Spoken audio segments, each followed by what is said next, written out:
All right, welcome to another episode of Morelia Python Radio. This is episode 514, and tonight we're joined by Ryan Preto. We talk about jungles and caging and up in the game and keeping carpets and maybe even Australian turtles, all kinds of stuff. But first, welcome to Morelia Python Radio.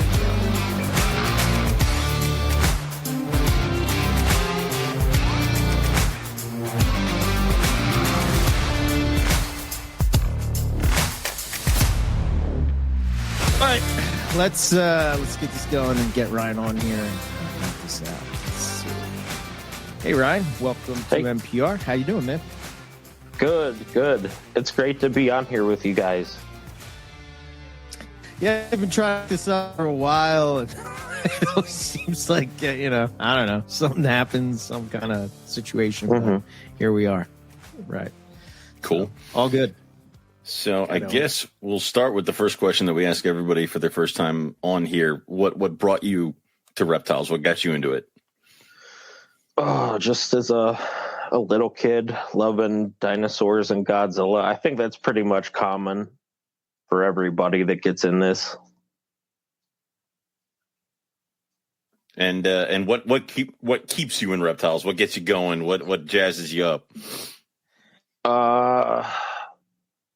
I think that it's good and bad. I like that there are still more obscure species that are out there, even though a lot of the shows are kind of more ball python, bearded dragon, crested gecko.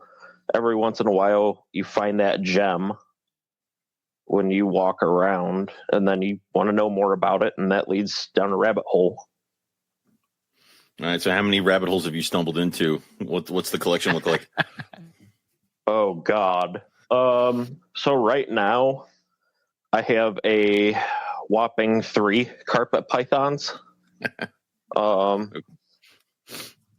They're all 3 jungles, and then I have 2 baby snapping turtles that I found on the road, and I'm just kind of giving them a head start, and they'll be getting re-released where I got them from.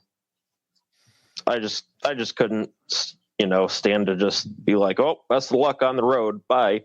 Mm-hmm. So the 3 carpets, you said they're all jungles. And aside from the snapping turtles, any other snakes? No. I've only really, I've had carpets for 6 years now, but before I had gotten into those, started off with a bearded dragon and leopard gecko. I've had iguanas, different turtles, alligator snapping turtles, different soft shells. And then if I had to put myself in any category for reptiles, I'm a croc guy at heart.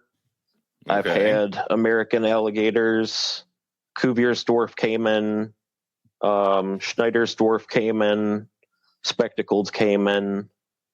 That's all the species that I've had, and now in Ohio you can only have the 2 dwarfs. So maybe one day I'll get back into that, but right now I'm a crocless croc guy. Okay. So have you learned anything while being a croc guy that you have used for, say, turtle care or snake care or anything like that? Oh, yeah, definitely. And honestly, I should have probably led with this too. Before I got into reptiles, I was an aquarium hobbyist ever since 2nd grade. So I love being able to build my own filters for the animals because you can absolutely customize what you want. It's easier, it's cheaper too.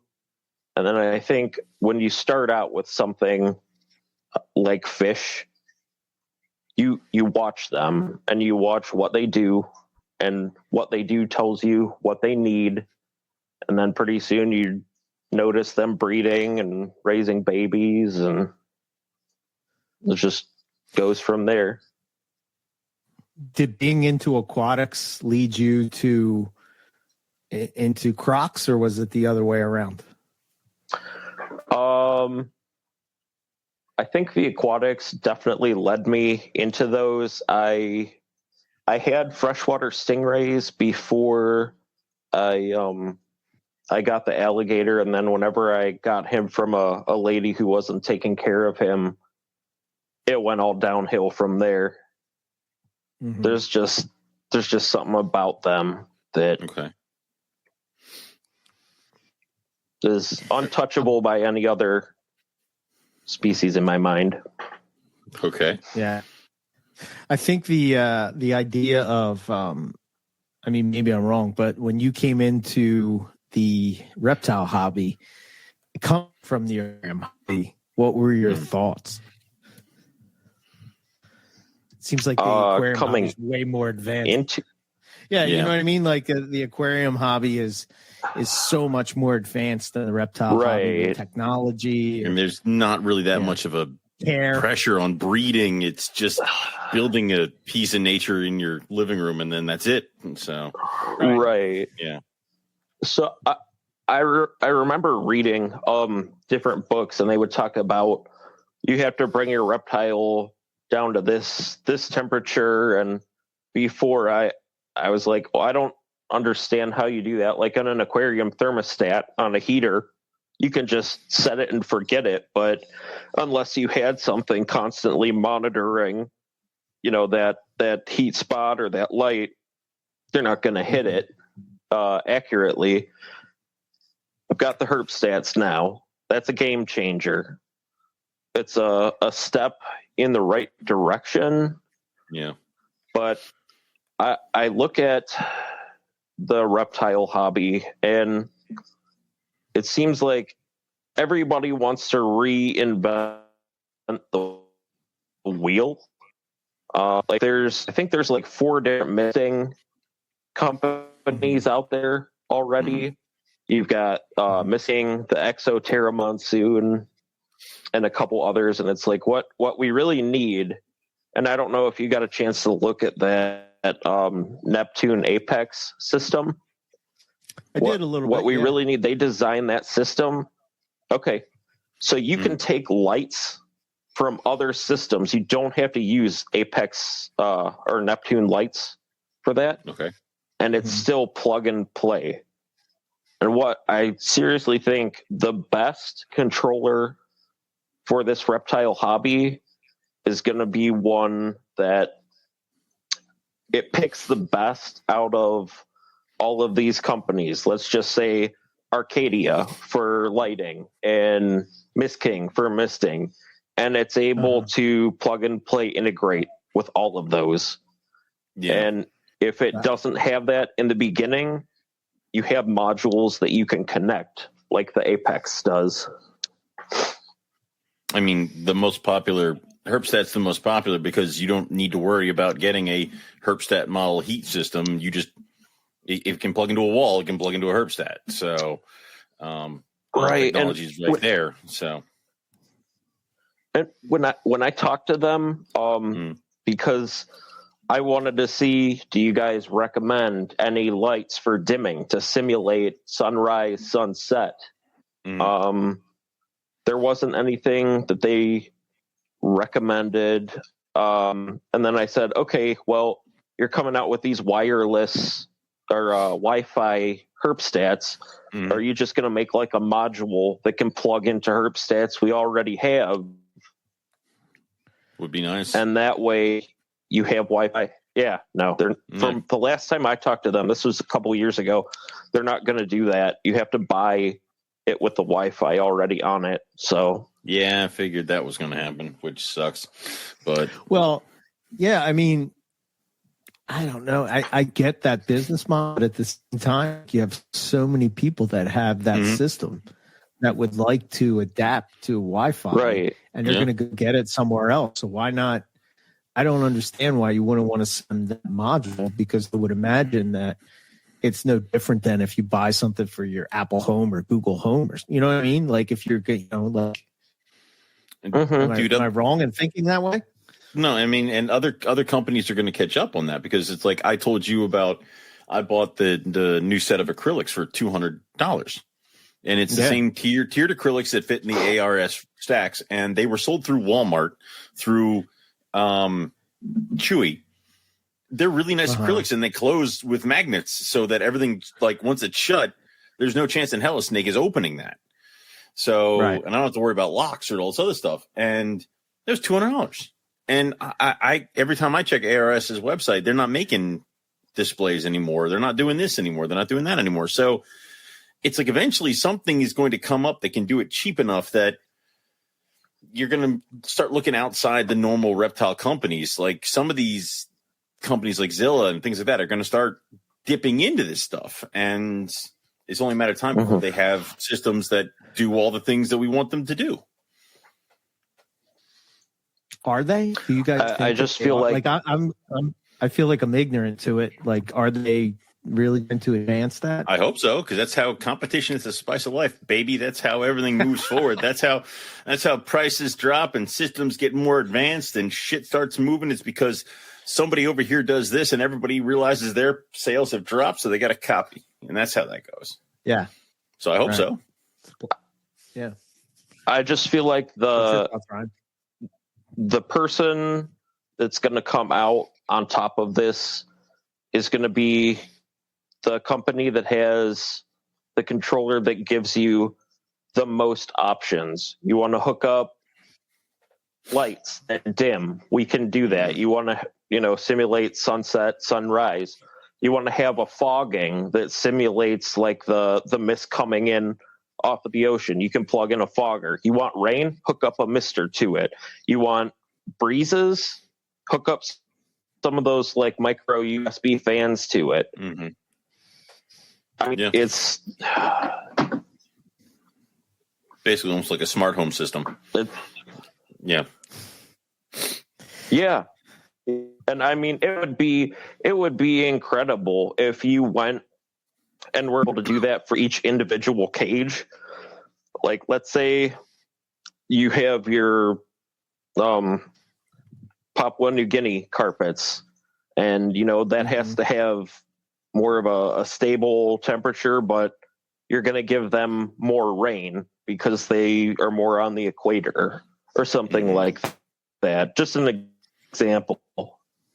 Well, we know that some species do well with temperature drops and some do well with food fluctuation. But then we also know there are some species that need almost a monsoon season. And I remember having a friend who had cobras that they had to flood the cage because it needed to stimulate a monsoon. So if you could set a mister that it knows every year, this is when, like on this day, downpour. That's one less thing I need to worry about, which is awesome. And if you could, that's if you could one of the somehow cool. line that. Go ahead. I was just going to say, like, that's one of the cool things. There are optical sensors that they use for monitoring the reservoir water levels in like a reverse osmosis tank. Mm-hmm. How cool would that be to plug and play that in your reptile tank? You need that water depth to be 3 inches or whatever. Have it rain until it hits 3 inches and then shut off, Yeah. That'd be cool. I mean, we're just on the tip of the iceberg. Yeah. I think, I remember talking to Matt at Carpet Fest about him. He was building these chondro cages, and basically the one thing that he was saying is about the humidity, and then like hooking up these computer fans to sort of push out the cage. So it's sort of in this cycle thing where they're not constantly in this damp, wet environment. But imagine if you could somehow connect that to where you have like this, I don't know, the humidity in the cage to be a certain amount. And when it goes, and it needs to do whatever, going to put fresh air in. And I don't know, man, you could tie that up to, I wonder if you could somehow, figure out the weather of the environment of the species that it was in, I'm just thinking of our phones tell us the weather, all, obviously it's not exactly the mic hats, but at least you would have an idea, when sunrise, sunset, and it could just sort of mimic that. in that basically you're going to have a computer running your cage. This is what it comes down to. Yeah. Yeah, and that's awesome. Sure is. Wants a startup. Let's get this baby going. This is how we're going to make money in the reptile. Yeah, there it is. Forget the serpentarium. That's where it's at. I don't know. What do you think, Ryan? What's your thoughts? I would love to be part of that because I feel like that is such an untapped part of this hobby. You have a couple people working on it. Dale Tamura on that advanced chameleon caging. I think he's building his own systems now.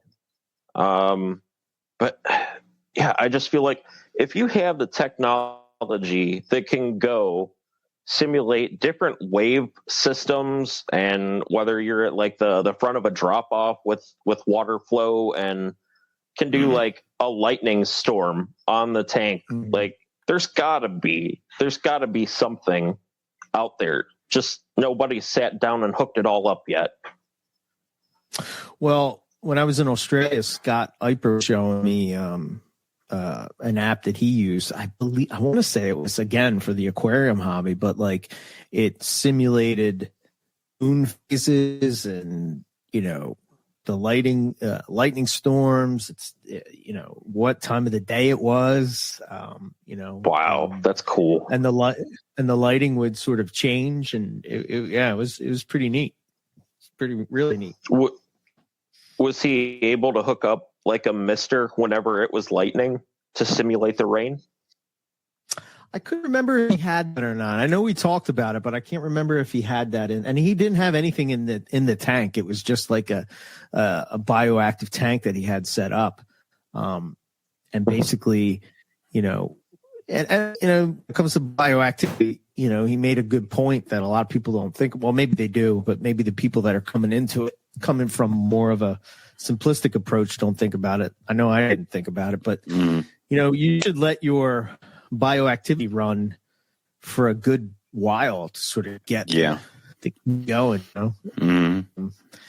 before you add an animal to it. But right, that's a whole thing. You have to make sure that that's running and that the colony can maintain itself before you even introduce the animal. Otherwise, something's going to happen. All your mites are going to die, or dubia, or whatever you're using. So, yeah. What are they? Roly-polies? That's the... roly-poly bugs. Yeah. Yeah. The little orange ones or whatever they are. Yeah. Yeah. So, yeah, it was interesting. It was really cool. That's what sort of got me thinking about some of the stuff that you were talking about, Ryan, when it comes to... what was the thing you were telling me about the hydro thing that the Dale was using? Yeah, so... I don't know if you remember, but Exoterra had these little vibrating ceramic discs that would produce fog. I don't know if you remember ever seeing those, but no, I don't. Okay, the people at House of Hydro, they have basically commercial-sized ultrasonic discs, and whenever I saw how Dale hooked his up is you have to have a reverse osmosis filter. So you have pure water that goes into a garbage can. And then you've got the ultrasonic discs that vibrate to produce the fog. And then you use a waterproof like computer fan to blow that out.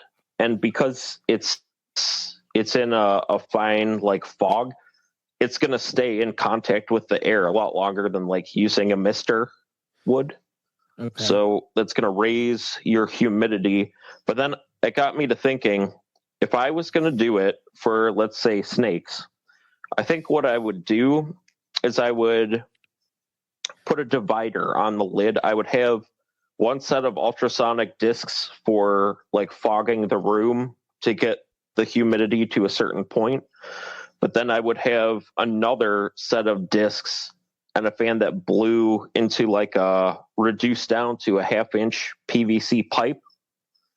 and I would pipe that up, and I would put bulkheads with like the strainers screwed on them into every single cage, and have a piece of vinyl tubing coming into the main line that the fog is going through. And that way you can fog each individual cage and just put a valve on it so you can control how much is going in there. I've never done it. This is all in my head thinking about it.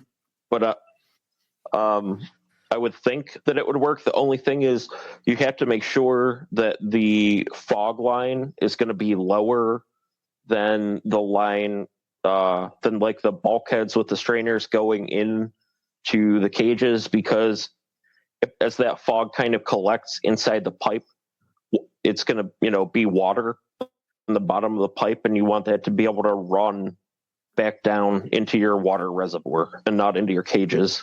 Right. Gotcha. Okay. Huh. But like, I mean, there's. Go ahead. Oh, I was just saying, like, they use it for different communities that live like by the ocean in the desert, and the fog rolls in. It's there for just a little bit and then goes away. But something like that, you could do that with like desert snakes too, I'm sure. That would be cool. Yeah, that's interesting. That's man. There's so much untapped potential there in that space, that and you would think with the people, it seems like more and more people are towards like naturalistic type of setups, or the pet market, if you will, is more towards the naturalistic setups that people would be on top of this. What do you think about, what's your thoughts on things like UV and stuff like that coming from like the aquarium side of things? Where do you think that plays in with snakes? Have you thought about that? And turtles. I have. Yeah, I about that. I think that there definitely is a place for it with the snakes. I know, especially stuff like diamond pythons and bolins, absolutely. Just because they have to be out in that sun, I think a lot more direct. But I think it's Ryan McVeigh's company. I think he has like micro UVB bulbs, I think. Yeah. Yep. Okay, so I would like to look towards installing something like that in my cages later on. I don't see what it could hurt. Right. What's your thoughts as far as like, are you going to place it where the heat is, or are you thinking that you're going to put it in a separate spot where they could bask in that UV without the heat? So in my female jungle carpets cage, she's got I think the 80-watt infrared heat panel from Reptile Basics. So it takes up a lot of the flat area in the cage. So I would probably have to squeeze it right next to it. And then my boys, I have them on the 40-watt radiant heat panels, just because you're always introducing the male to the female's cage. So it's good to have the bigger basking area with her. So with the boys, I would probably just put it right next to it. They're getting heat and UV, but I think you have to be careful too about how much UVB they're getting, and definitely put like a wire basket cage around the bulb so they can't come in contact with it. Because they'll be stupid and do it. Yeah. I wonder, like with species like jungles in particular, right? Where they're more under the canopy of a rainforest. What do you guys think about as far as like moving from, say, species to or subspecies specific, or would you do that for all your snakes? I think it would be species specific, or at least how much you give. I'd give more to a jungle than I would a bredli, and more to a white lip. Doesn't he? Yeah. Doesn't he have I think he has specific bulbs, so maybe it's less UV that like a jungle. Yeah. I think he has that, right? He has like tortoise bulbs, and then he's got like snake bulbs, like and lizard bulbs, and yeah. Mm-hmm. I gotcha. Yep. Right. So I feel like I would be more inclined, just because the bredli are out there in the desert. I feel like I would do. I would probably have that with a higher UVB and the jungle, because it's in that canopy. I would probably go lower, something like you would do for a frog. Yeah, I misspoke. Yeah. It's okay. That makes sense. Yeah. Yeah. No worries. Okay. What else would you, where else do you see opportunities as far as improving keeping? Bigger cages. Just more, or no, I'm saying this wrong. Less is more. I like my cages for my carpets right now are they're 40 inches wide, 22 inches deep, and 36 inches high. And I feel like they need that ability to be able to go up and down. And what just, I shake my head is some of the green tree guys that they keep them in a 2-foot cube. And we know right from DM Exotics going there and seeing them, they're making this trip from the treetops down lower to the ground to hunt. You should give them that option. I'm not saying that exercise is absolutely going to cure whenever they have prolapses, but I don't see how it could hurt to have a snake with really good muscle tone. No, I would agree. The only thing I would into that is I remember we had Don Patterson on a long time ago, and he was talking about the same type of thing where, whenever you see, when you look at the natural history of a chondro python, they're going up and down the tree, at the night. During the day, they'll go up into the canopy, maybe bask beneath some little spots where they can get some warmth, but at night they'll come down. So one of the things that he was thinking about is like taking a cage like the APs back here, and instead of having it this horizontal, he was going to make it vertical. And he said that didn't work. I don't know if he just sort of stopped doing it because maybe it I know he's a pretty big breeder in Canada. So maybe there were some obstacles or whatever with it, but I remember him saying that it didn't work the way he thought it was. Maybe you tweak, a bit. I don't know. But look at the natural history, that would make sense, right? Yeah. Right. When I did epic fails with green trees, but whenever I did have them, I had like a Wise camera, and it had infrared vision on it, and he would be all curled up on a stick during the day, but then as soon as you turn the lights off, within 5 minutes he's cruising that entire cage, and you would never know because it's in pitch black. You'd never see it without that camera. Oh, I gotcha. Okay. Well, that's an interesting tech too. Having that opportunity to see your animals in pitch black dark. It was like in the David Attenborough documentary, the Secret Lives of Reptiles. I think that's what it was called. But he sits there, and they've got one of those cameras with a timber rattlesnake, and it doesn't move, it doesn't move, and then the chipmunk's running along the log, and it kind of positions itself. Yep. Yeah. Like cold blood. That's That's it. Yes. Yeah. Yeah. It was just really. If you haven't seen it. Oh yeah. It was just really cool to see that switch from just snake on a stick all day to something that's out moving, cruising, looking around, drinking water. You'd never know if you didn't see it on that camera. Huh. How long did it go? Did you ever see what was the longest that you were able to see it move? Hours. I probably, yeah. I mean, probably a good 2 hours before I fell asleep watching it, but he's cruising all over the place. Right. Also, don't just give the snake one perch. Give them a variety of different sizes, shapes.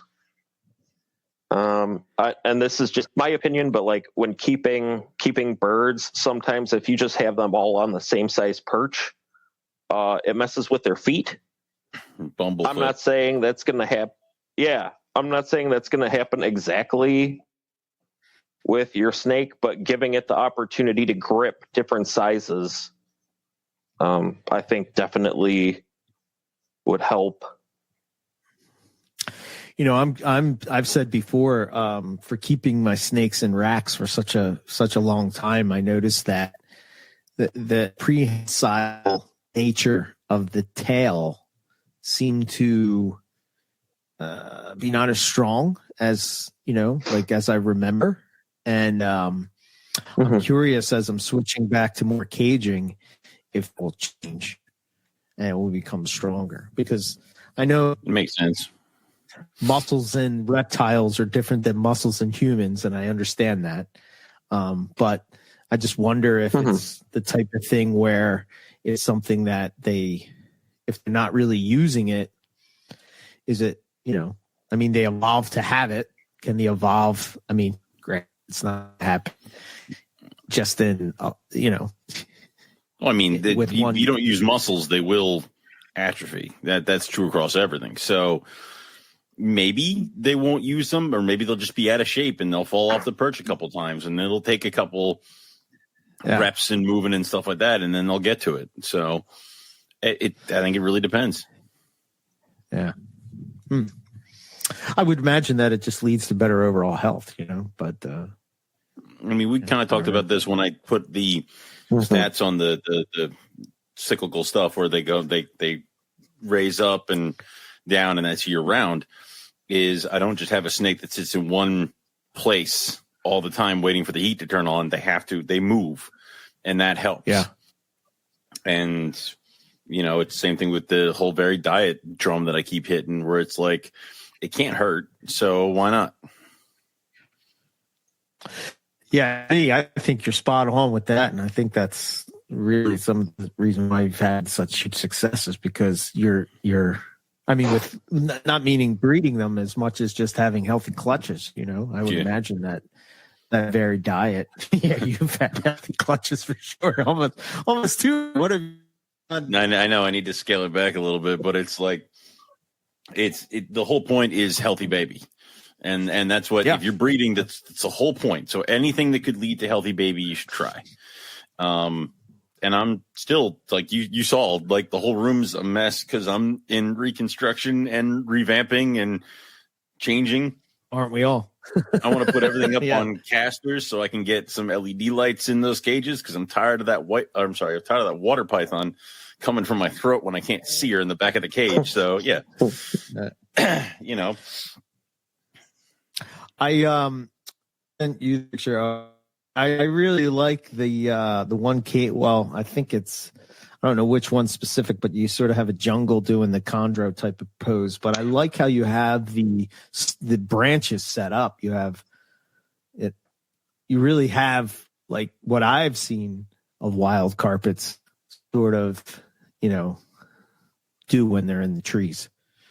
Oh, well, thank you.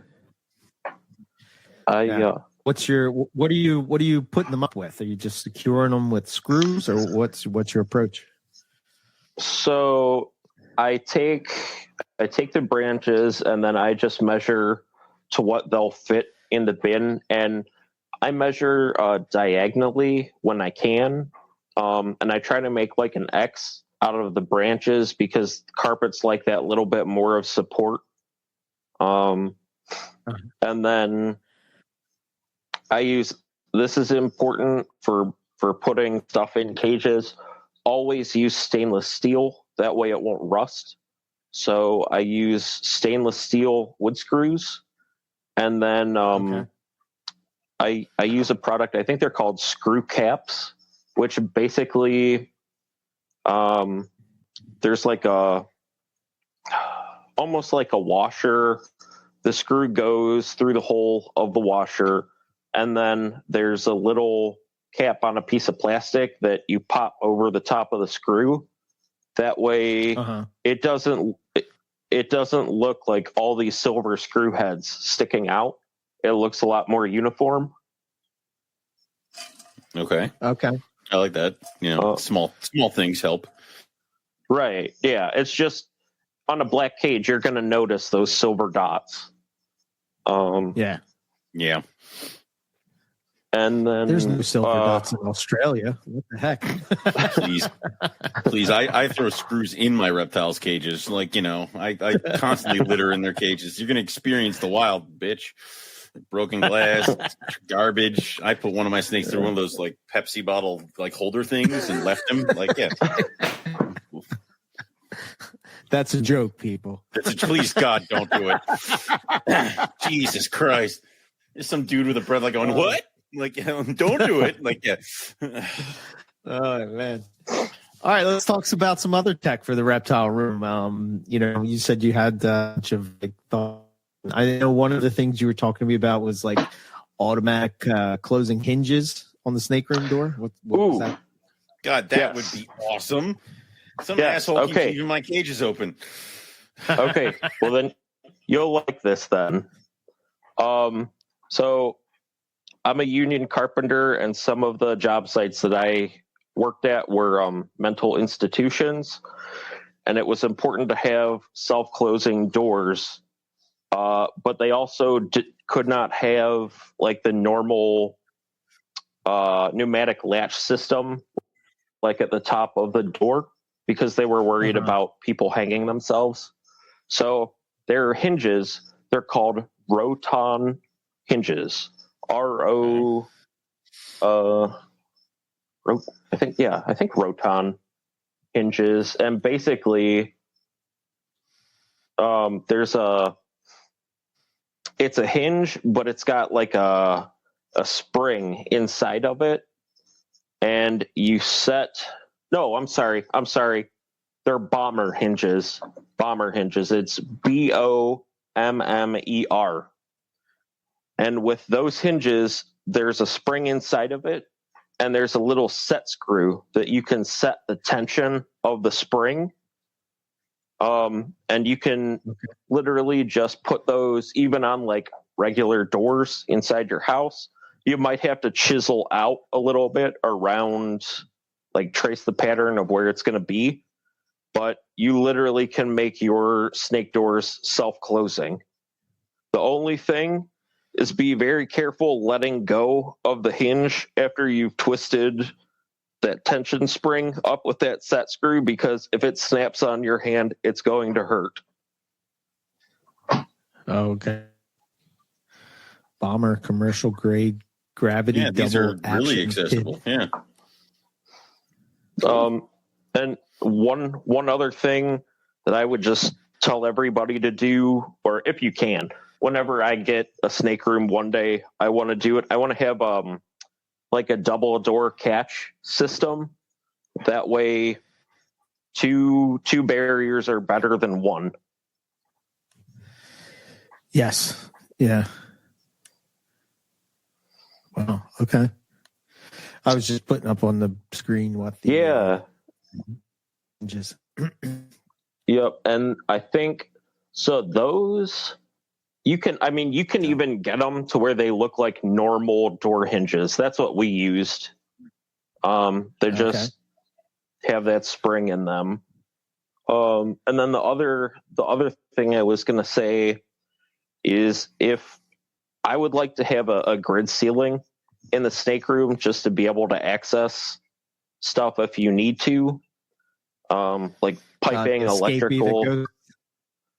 Right. I got you. So the idea is you don't let it go up there. Yeah. So right, but I have something for you. Even if it does try to go up there, there are clips. They're called suicide clips, and they sit on the metal grid system, and then you twist them, and they lock down the ceiling tiles.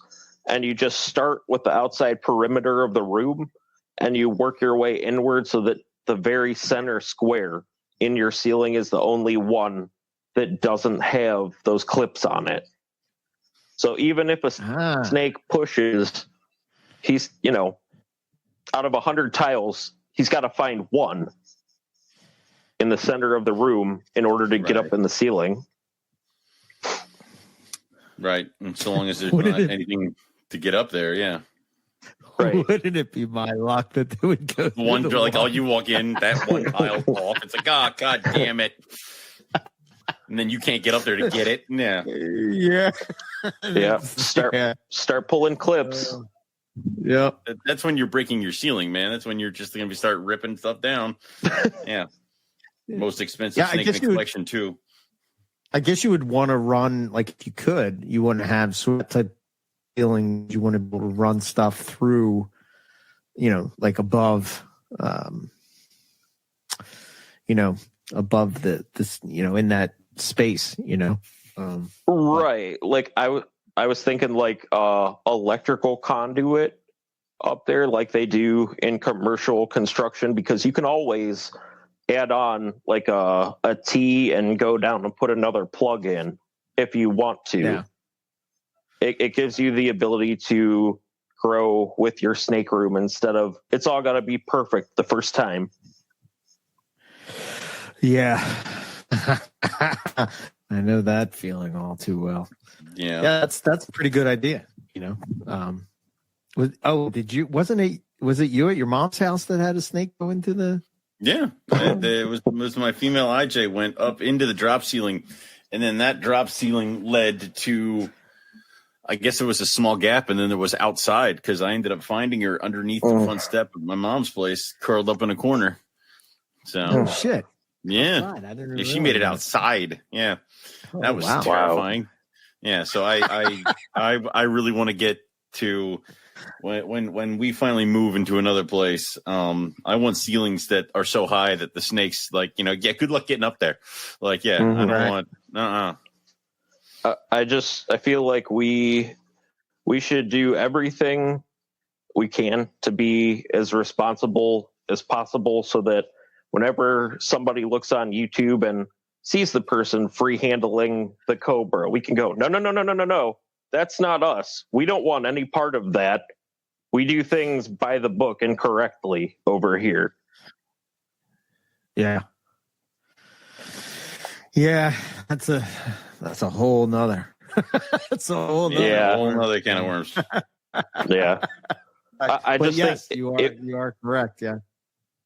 If you try to make it as escape proof as possible, safe as possible, you're already checking things off that you just eliminated the possibility of something potentially happening, because we've all forgotten to shut a snake cage door. You're busy, you're cleaning, it happens. Yep. Yeah. Yeah. I'm curious with your thoughts now that I'm getting new cages, right? So on these cages, I have sliding glass doors. I have sliding door enclosures. Do you prefer that over, say, like a hinge type of door? Oh, I love the sliding doors, especially whenever you've got carpets that they like to be bitey inside the cage. It makes accessing them, feeding them, working around them so much easier. The nice thing is, with like the height on mine now, they stay up at the top. So they have their space. They know I stay to the bottom and clean. and we never really bump into each other.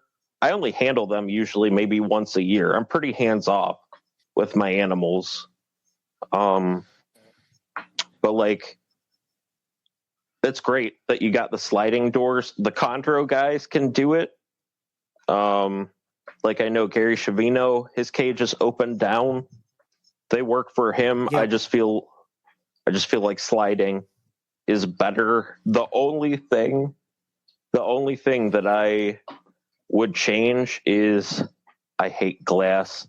I love acrylic, and the beauty of having snakes is they don't have any legs or nails to scratch the acrylic up with. I just feel like, What is it that you don't like about glass? It's just oh It God, breaks. That's why. it It will. leaves all kinds of hell. If you give it the opportunity, it will let you down every single time. At work, we do these walls called dirt walls, and you're literally picking up sheets of glass that are like 9 feet by 5 feet. I think was our biggest that we did. It was like 350 pounds, and it didn't happen to me, but another guy just it's safety tempered, and he just nicked the corner of it when he was putting it into the frame, and it exploded on him like shrapnel. He got all cut up. I've had in a 125 gallon fish tank, I've had a front panel blow out on me and fish go flying across the floor. I hate glass. Yeah, that would do it. yeah. I had 6 stitches in my hand from glass. No, glass sucks.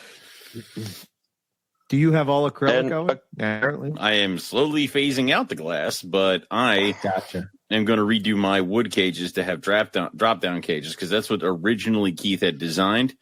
And because I did the sliders, there's enough of a gap between the center support and the tracks that snakes are like, I could fit in there. And that just leads to all kinds of hell. So I will be upgrading to drop down doors for them. Gotcha. Okay. Very cool. Acrylic is stronger than glass too. Yeah. So I'm going to use acrylic inside, but yeah. Yeah. Just because it's stronger too.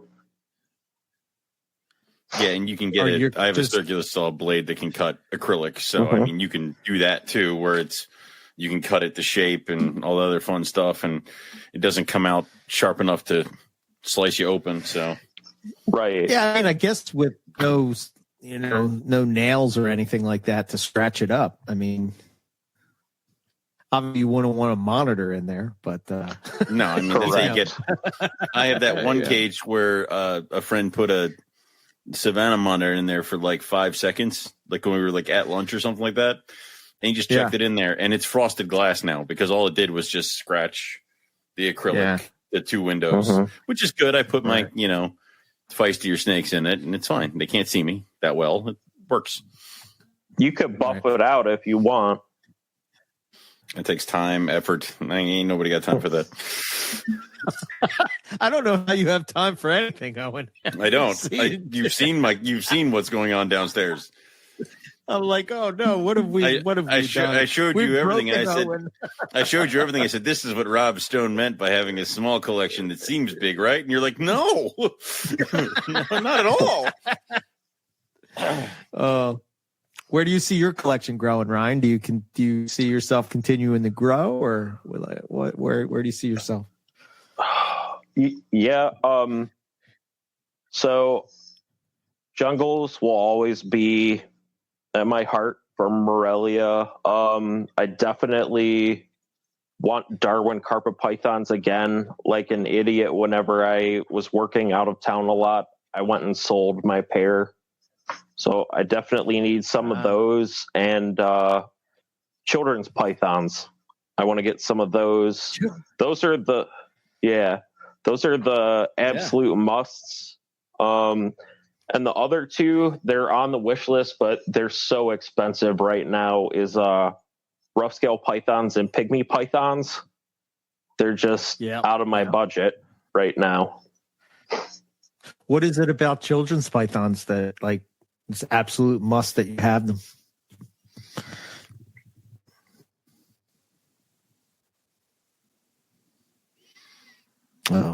think you froze. Can you still hear me okay? Yeah, there you go.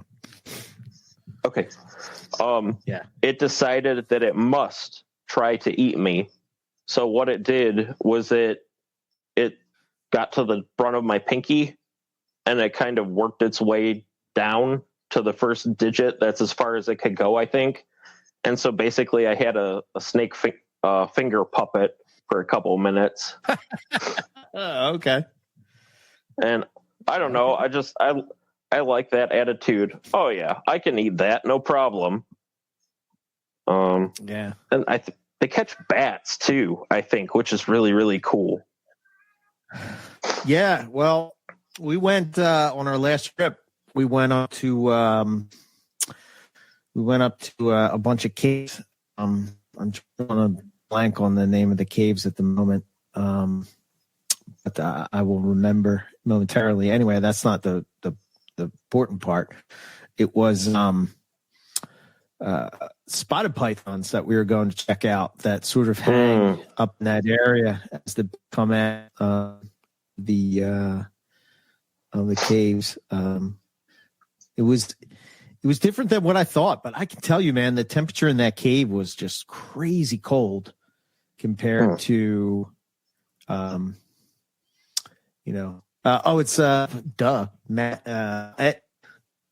Cave National Park is where we went.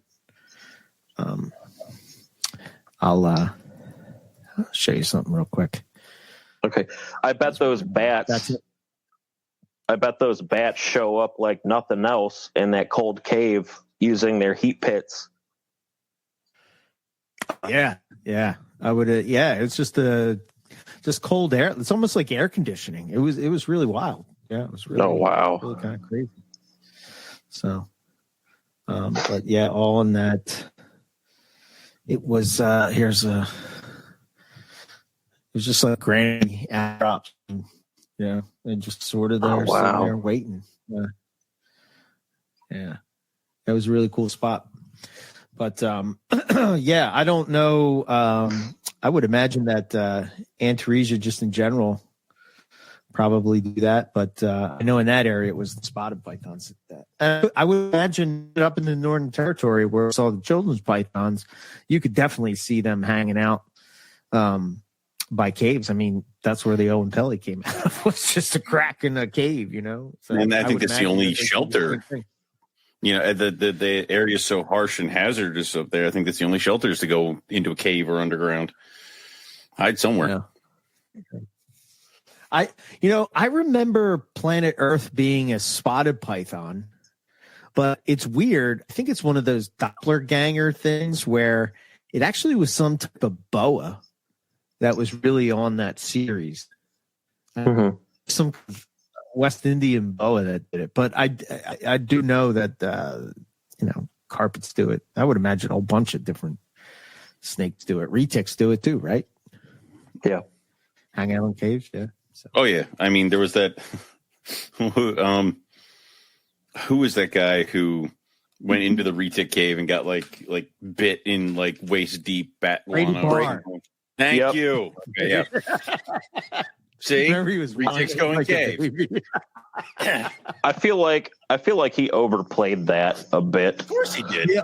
Oh yeah. Of course he did. Listen, I've been bit by animals. It sucks. All right, like a 2-foot carpet python got my finger right in the knuckle, and now my tip of my finger tingles, which is weird. I imagine it'll stop. If it doesn't, this is just life now.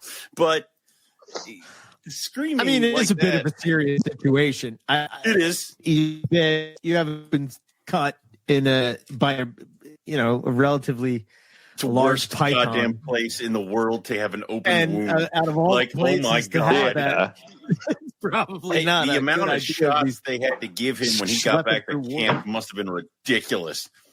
Yeah, man. Oh yeah. Infection for sure. Yeah, I'm sure bat guano's clean.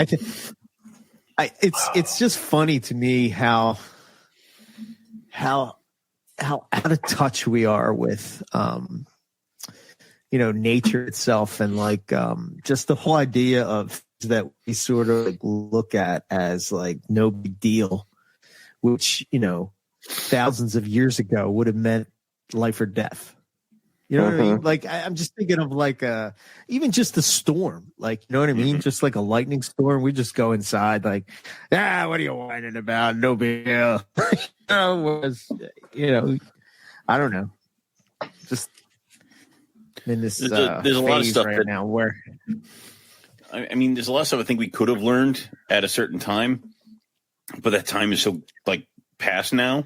Like if herpetoculture had started with observing and these are all the things that are important and this, that, it almost seems like herpetoculture started with how do we get these animals to reproduce in a box for the cheapest amount of, like, I want to put as less money into this as possible. And there's a lot of stuff we missed and a lot of stuff that we have to go back on now. Yeah, I think I don't know. I think my thoughts on that is sort of like, I think that just comes down to in the earlier days, I think people's perceptions of snakes, well, just even animals in general and their intelligence and their level of intelligence. I think now that they're able to study that with the technology, they're able to go more in depth to be able to figure out like maybe more closely what's really going on inside an animal's brain, and how they're perceiving the world.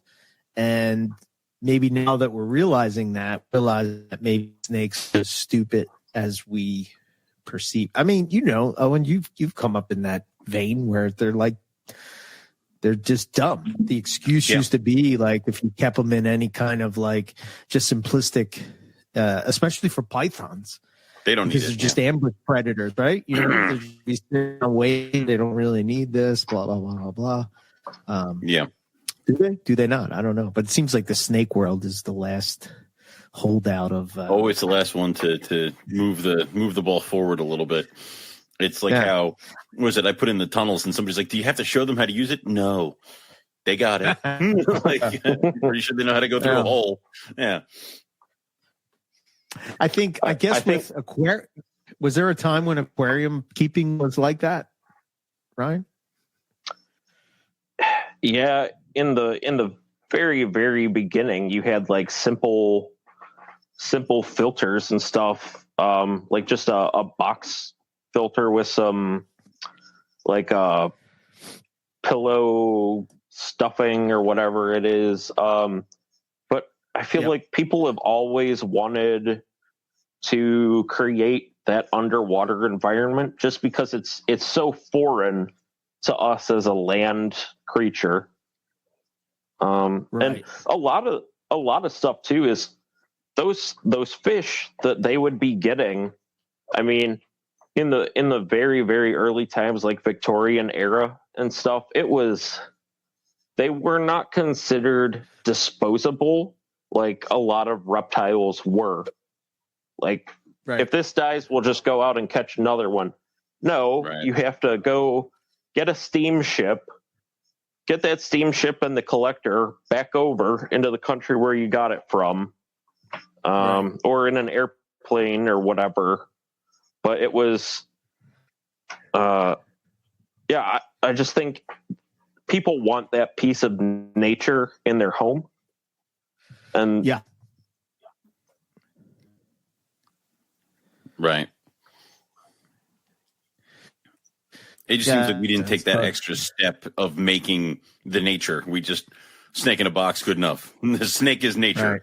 Like, which, I have people comment on my rhino cage more than anything else. It's, dude, that's fucking cool, man. That's really cool.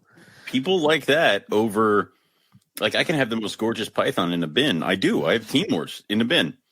And it kind of detracts a little bit from them when they're in a bin. Just, now I have plans on moving them out, but they're still growing. And also they tweaked when Rob Stone put them in cages. So there's that whole thing. But I think people are always going to appreciate more that next step of setting up a large cage or setting up some sort of display, especially somebody who's not plugged into reptiles like we are, but people who are appreciate it as well. Yeah. Yeah. Ryan, so you know, like Owen has this I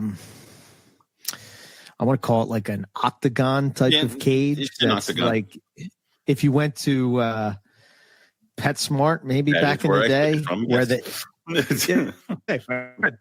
it's kind of like one of those things where they would keep the ferrets or something, and they would be out that big like circular, you know what I'm saying?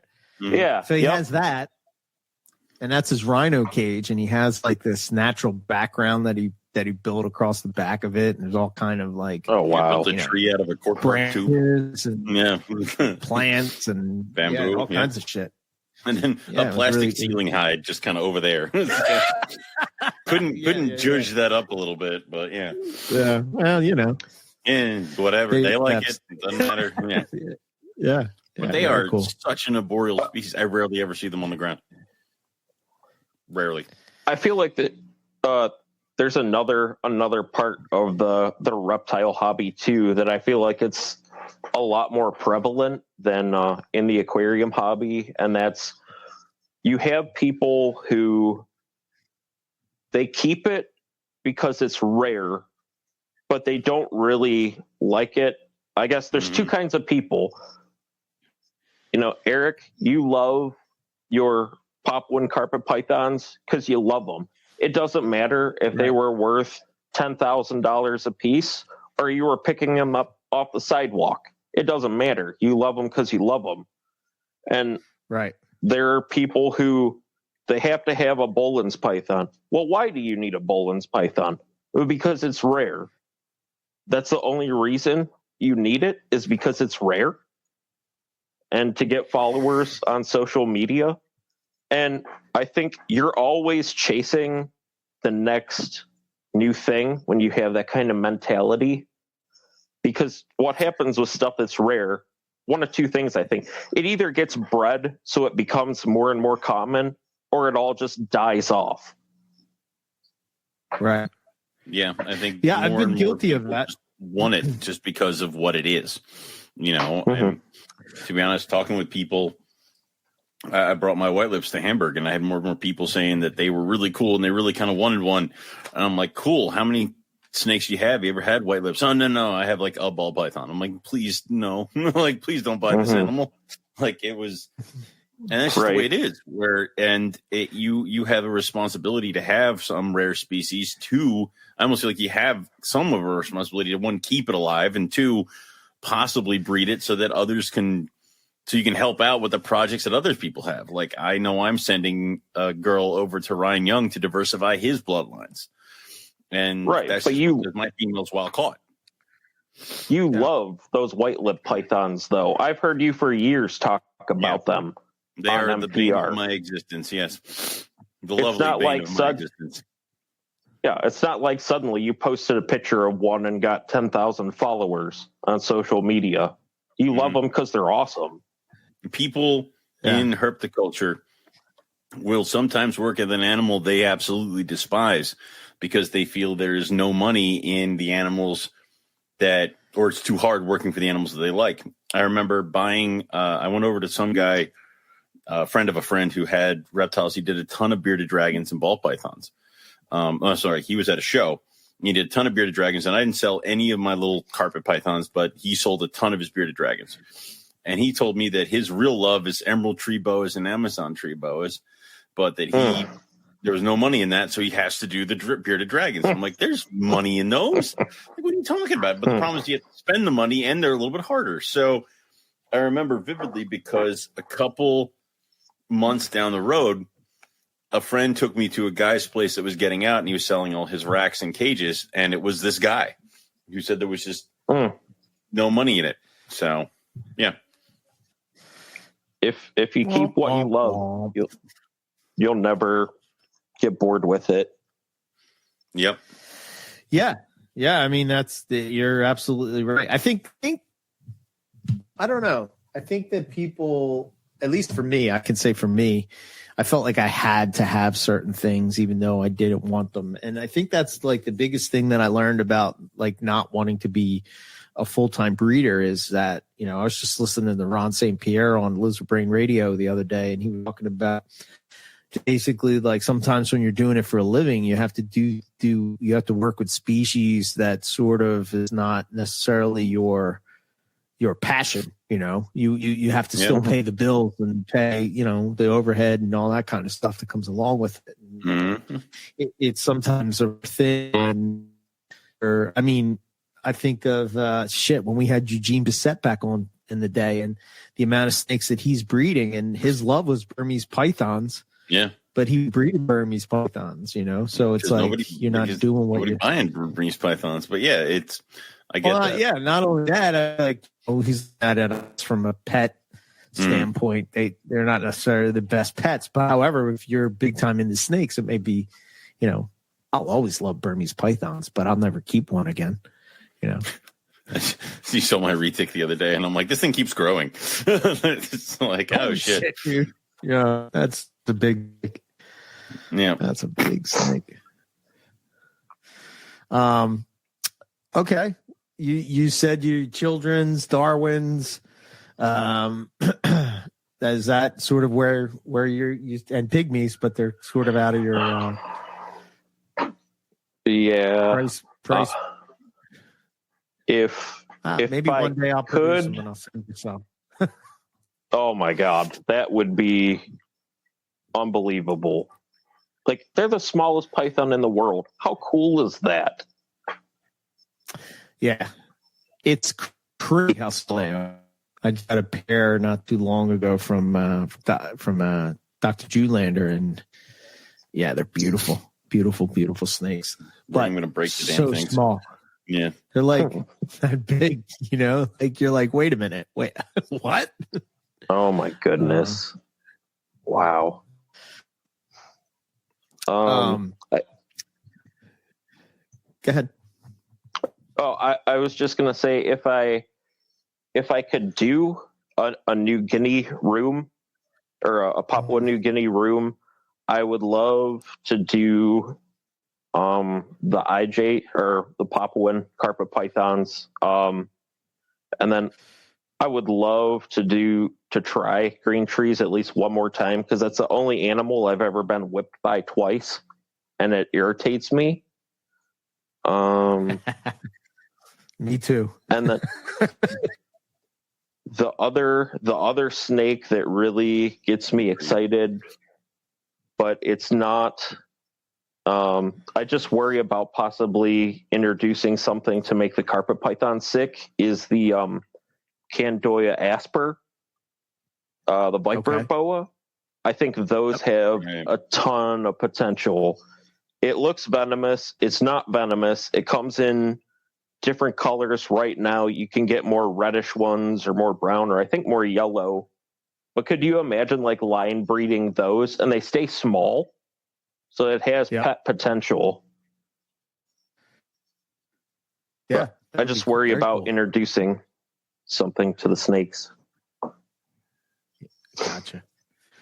Yeah. You have to have like special kind of quarantine setups for that kind of stuff if you're going to deal with anything that potentially that a lot of them are going to be wild caught, because you need to take that stuff serious. Yeah. Speaking of that type of thing, and setting up animals and stuff, I know originally when we were talking about you coming on, you were talking about cohabitation, and that's such a dirty word in the hobby. It seems like so much passion on one side or the other. What's your thoughts? I don't get it. I don't understand why it's such a big deal. As an aquarist, every single community aquarium is a cohabitated aquarium. The only thing is you have to know what fish need which different parts of the aquarium and who's going to get along with who. It's not like these animals are out in the wild just roaming around and never see another animal. It could be a good interaction, a bad interaction, or an indifferent reaction, but they're all out there. Right. Are you talking about like different species cohabiting, or are you talking about the same species with, or are you talking about both? Both examples? More more different species, but I suppose it could be applied to the same species too. I think Dr. Juliander talked about cohabbing carpet pythons before. Yeah. Yeah, with you know, I think I want to say it's at the end of the book, The Art of Keeping Snakes. And Philippe de Vaugelet sort of talks about like where he saw the future of keeping snakes going to a spot where eventually you would have multiple species on enclosure. Sort of similar to what you're saying. Like, you know, I don't know if you would add like an amphibian into an enclosure with some type of snake and, you know, knowing that those snakes will never necessarily, you know, interact with each other or, you know, it won't prey on each other. You know? Yeah, this is fantastic. I think it's the very last chapter he sort of talks about it. He talks about vivarium design, breeding, related species. Oh, wait, that's beauty snake. Beauty, king snakes, milk snakes. Yeah, other like snakes. Very last. It's after all the species. The future, yep. Display marketing. Yeah. I mean, obviously, it's right there where it talks about how, you know, given a chance, many snakes are reliable breeding machines. So, low price standard of fare. So you can actually really kind of go nuts with it. I mean, if you listen back, challenge. If you listen back, right, in 2012, when I did my first Tinley Park show, the one thing that I noticed right away was the amount of people that came through there that never even kept a snake. And they kept looking at a green tree that Julie had. Julie Bender she had some green trees for sale on her table, and it just captivated people. They just, you know, every person that would walk by that table stopped to see that snake, right? And the thing of it is like the one thing that I thought that especially with Morelia, chondros or carpets, that we always miss the mark is selling to people. Yeah. And showing them how you could keep an animal like this and have, say, a quote unquote python, a manageable python, and have a beautiful enclosure. Like that enclosure that you have, Owen, with the rhinos, I would bet you any amount of money you could plug type of arboreal, you know. Dude, I already have plans, you know. I want to do some kind of setup for diamonds, kind of like that. Yeah, then having that as a centerpiece into your room. I think, Ryan, to what you're saying when it comes to aquariums, it's like you're you know, that piece of nature to sort of maybe get us part of our monkey brain in tune with, like, you know, our past, to where we were maybe more in tune with nature. That makes us feel happy, or some kind of, you know, dopamine hit of some sort, you know. But I think just there's some species that it's not necessarily going to work with, and, you know, because maybe you know, like some type of Sambo or something, maybe but even then, you know, but I guess my point is, especially with Morelia, because they're so out in the open and willing to be out in front, and they're not high. What the hell? Yeah. You know, why wouldn't you want that as a centerpiece to your, instead of a fish tank? Why wouldn't you want to have a vivarium of some sort? You know, I think it's because we hit the drum so hard against keeping certain snakes in like 10-gallon, 20-gallon long tanks and stuff like that, where everything shifted to cages and everything became more breeding. Instead of ditching the tanks, we just needed to upgrade them, get them better, get bigger ones, add stuff. Like that's kind of that whole thing. I think Exoterra has definitely helped with that, because everybody who's getting in it now, they don't have those giant slate bottom 20-gallon tanks that I had when I was a kid. They were so heavy. Yeah, me too. Yeah, so you got like a little Exoterra with some doors, and they even come with some cool little backdrops and stuff like that. And there's tons of YouTube videos on how to set that stuff up to do what you want. And so I think you're going to start seeing more of a push. Now, I already deal with this with colubrids all the time. You know, corn snakes, king snakes, rat snakes. Most of the time, those are going for pet stuff. I mean, very rarely is it going to somebody who's trying to set up a breeding thing. Dipping into more things like the Mad Hogs, those are going to people who want to keep them as pets, but also people who want to breed, but then also people who maybe want to take another step up with their animals. Like they've done the Western hognoses and now they want to step up a little bit higher, like to the next level. So there's that kind of stuff. Yeah, but why is that? Why is it that if you breed, you can't keep them? Like you can't just have a pair of snakes and breed. I guess it just becomes you know what I mean? Yeah, I mean, I think there's going to be more and more of a shift towards having the smaller collection that maybe you breed every once in a while, or having one pair. Yeah. You could have one pair of boas, and they could breed every couple of years, and you could be fine. Ryan, do you have plans on breeding? Is that something that you want to do with, having a smaller collection? So it's funny that you say that because I think you should title the episode this. I'm possibly the worst reptile breeder ever. Okay. I've kept a lot of different things before, and I was always worried about what's going to happen to you whenever you leave my hands. Is that person really going to take care of you? Or are you just going to be a novelty thing and then 2 weeks down the road, this isn't for me. And it gets sold to someone else or worse. But carpets, I'm working the whole clutch. I've got my big female jungle Poison. She is in with my male jungle Gypsy Danger right now. And they were curled up like two cinnamon rolls earlier today. I don't know. This is my third time breeding her. The other two times she was locked up with my male Vlad that I have. He's in the lower cage, but she never ovulated, never got any babies from her. So hopefully third time's the charm. I talked to Riley and Martin Rosemond about it, so we'll see.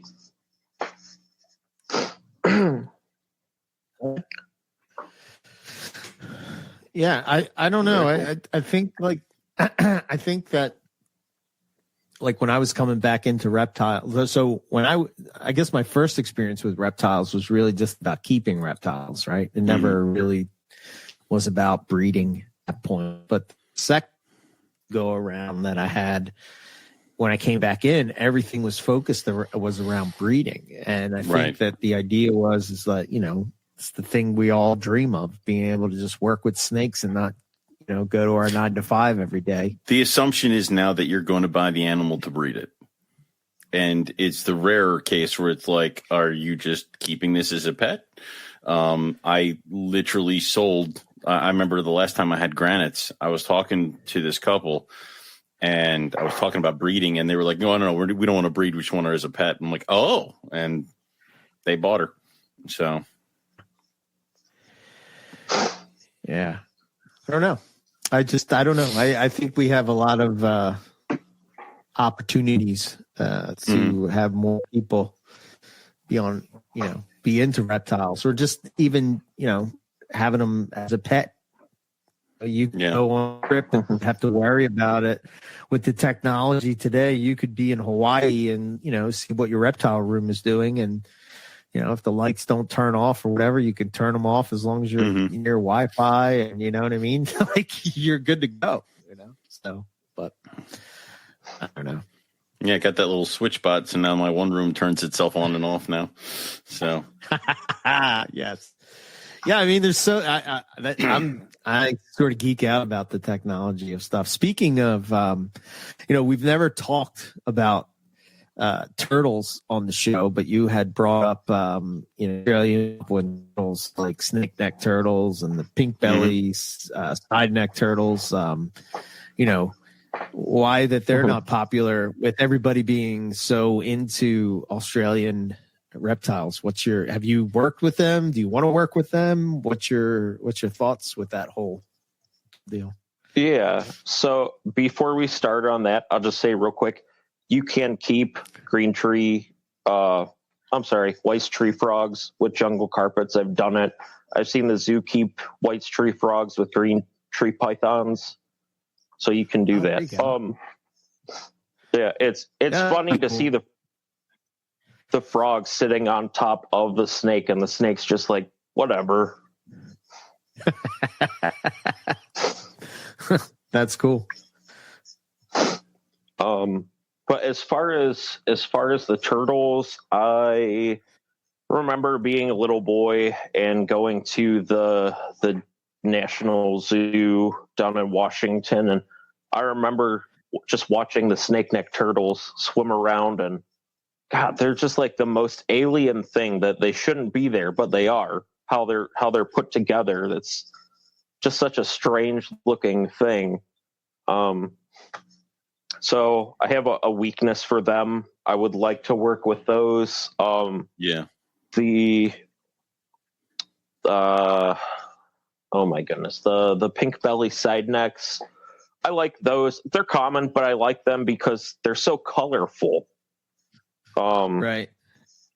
And they've got hypos, they've got albinos, but just for a turtle that seems pretty friendly, they don't get huge.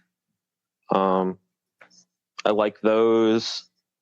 And it's just funny. We don't have a lot of Australian turtle species here in the States. The two places I look are either Turtle and Tortoise Inc. or the Turtle Source. And they had like one species. It was just discovered, I think, or described in the 90s. They've got it. They've bred it, but they only produce so many babies per year. And I think if I had to, I could put off working with for goodness sakes, I just said what they were. Snake necks or the pink belly? The side necks? The pink belly side necks. I would be okay not doing the pink belly side necks to try to work with that turtle species that there's only a handful of people producing them in the States. Right. But then I'd have to build a turtle room. Well, I guess it would help with humidity if you had right. in your tower room. Huh. Mm-hmm. Interesting. The only thing I worry about is water is going to hold that temperature. So if you're trying to do your night drops to cool the room, I think that you might be fighting with the water temperature in the room. Gotcha. Wow. So this species, is it cyberneck snakeneck turtle? I'm just looking at the site as we're sitting here talking, and they're only $300. Wow. I thought they would be thousands. I mean, fly river turtles are rare and thousands. Yeah. They get all the attention. Right. Are fly river turtles the one that you have to wet the eggs? Yeah. Is that the one? Yeah. That's when they found out they needed to drown the eggs when they accidentally flooded their incubator and they all hatched. It's like, oh shit. Yeah. I don't know much about the turtle side of the I was just talking to my wife about this, and I was like, no matter what hobby you get into, no matter what hobby I get into, it seems like there's a group of people that nerd out about this specific thing, right? So let me give you an example. I'm looking for a backpack for day hiking, right? Because The one that I have now is just too big, and it's more for like a travel type of backpack. The other one that I have is too light, and it doesn't really do what when I you want find to it, do. you send me the Amazon link, because I'm Yes, doing the same I will. thing. Yeah. 100%. And when you really go down the rabbit hole, there's people that just talk about like YouTube channels that all they do is talk about backpacks and different packs and stuff. And I'm just like, wow, there's just there's a nerd group every group. You know what I mean? It's just, and so with the reptile hobby, right? A lot of times we're so snake focused that's the one side of the hobby that we see. But the reason I said this is because when I'm looking on their website, right, they have like health certificates and stuff. Is turtle hobby like way That's awesome. advanced than the reptile hobby is? Ryan? Oh, I don't know. To be honest, it's pretty much as simple as you just get your filter, get your UV light, get your heat lamp, but that's keeping them indoors. If you're keeping like North American species, you can go wild on a pond outside. Yeah. I know like Camp Kennan on YouTube, he does a lot of stuff with turtles. Yeah. Uh-huh. And that all depends on where you live, if that's even a viable option. Because for me, I'd have to have outdoor and indoor setups for them. Right. The beauty with turtles too is you can feed them like the main diet of pellets, and you could just get like an automatic feeder and get that thing programmed to drop food every so often, and then feed them different greens that you would get out of like your produce department and any cuts of fish that you might pick up like you do for your Crebos. And or if you catch any fish out on the wild, probably just freeze them first and then chop them up. That's awesome. It's even funny how they have a hybrid Florida and spiny soft shell turtle. Like that's how they write it on there. You think of all the fighting we do with like representation, you know what I mean? It's right there. Wow. I wonder about that though, if there's a natural intergrade. Perhaps, yeah, maybe. I was gonna say just for a second, I had been thinking, I know Nick has the Darwin and the Papuan carpets now. I think they're both under Variegata, right? Yep. Yeah. And I think we need to take a look at geography, the genetics, and the phenotype. If it's geographically isolated, you don't breed it with something else that's not on that same area that it is. So you wouldn't do a Papuan carpet to a Darwin. If it's not, this is just my opinion. If it's not, like Nipper Reed was talking about, there's two different lizards. They're genetically identical, but one has, I think, way longer limbs than the other one, but they're still classified as the same. If it looks different like that, you don't breed those together. And if they're different genetically, you don't breed those together. I feel like stop mixing and matching ball pythons with green trees and all that nonsense. Yeah, you're never at that end. Yeah, it's going to keep happening. Play, all right. Play Frankenstein. People are going to do that regardless, and there's always one person who's like, I want this animal so that I can do that, and it's like, okay, thank you. So that's just where you're going to be. But I guess we'll just hit on the closing questions real quick. Got a couple that we'll go through. So let me see. Okay. All right. If you could keep only one species and one species only, what would it be and why? Well, I am keeping them behind me. and they are green tree pythons without all the bullshit. Mhm. They are great for a pet for someone, and they're very, very low maintenance whenever you have to work a ton. Awesome. And then I guess would be, what is the one species you have regret passing on? An African dwarf crocodile. Okay. When did that come up as an option? When I was 16. Okay. There was a guy who he had some that bred, and he would not let me do a payment plan on it. Gotcha. So, yeah. Okay. And then what's the one piece of advice that you can give to the reptile community?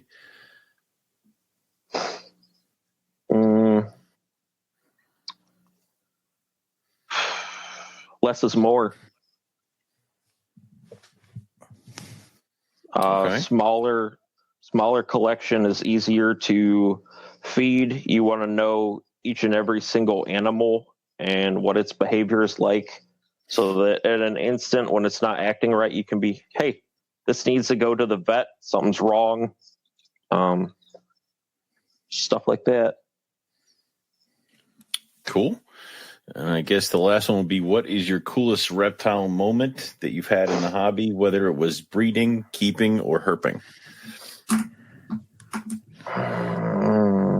So probably it was getting a big male green iguana, and his head was bigger than my fist is wide. The width of his head, he was huge.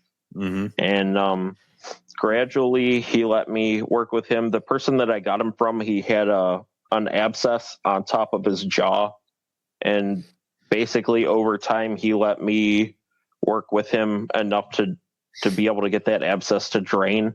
The vet said leave it alone because it was walled up, but I could tell that it was still bothering him. And green iguanas can do a ton of damage to hands. If he decided to, he could have been on me in a minute, but he just closed his eyes and let me clean it out for him. Cool. Wow. That's awesome. Yeah, what's that? I always love iguanas, but it's like I can't handle, like, I think you need to live in Florida or some sort of tropical thing to do iguanas. Yeah, they fun now. In the early days, were marketed as like the best, the best reptile ever. No, they're just the worst reptile pet. It's at this point now where I'm excited to see an adult iguana, and then I'm excited to see an adult iguana with all its spikes, and I'm like, holy shit, and toes! Look at that! Like So, People said a male green iguana is pretty impressive animal with the big. Don't jaws. nod at it. Don't nod your head at it. Don't. That's that leads to trouble. Do you do much herping, Ryan? Do you herp around? Do you do any herping at all? Not as much as I should. I like to go, like, it's kind of herping on the boat. I take it around with a trolling motor and go look at the turtles on the logs. And then there's some like fields and creeks and stuff that I walk down and take pictures of, like the salamanders and the gray tree frogs we have here. Okay. Very cool. So is there anything you want to throw out there as far as like website, company name, where people can reach you, what you got going on? Well, trying to breed these things for the first time. They can just message me on Facebook, and then I don't know if you guys like to fish. Fishing is my other hobby. and catfishing in particular, or catfish fishing. If you guys are ever near Ohio and feel like coming on the boat, we'll try and get you hooked up with some big catfish. Cool. Yeah. Do you do noodling? Have you ever done that? Jesus. No. So noodling is illegal in Ohio. That catfish that they pull out of the hole, that's actually the male catfish that's guarding the spawn. Yeah. So really? There's no data to say whether or not he goes, if they let him go, if he goes back to the nest and keeps guarding it or not. So when you're taking that male out, you're not only taking that catfish out of the system, but the entire batch of babies too. Yeah, you're fucking with the stuff. Yeah. Learning a lot tonight. There you go. Yeah. No, it's definitely very cool. So, well, awesome. This has been good, and now I got gears turned in my head on what I can add to this Nick room and different various cages to go through. Yeah, I can't wait to see how it turns out.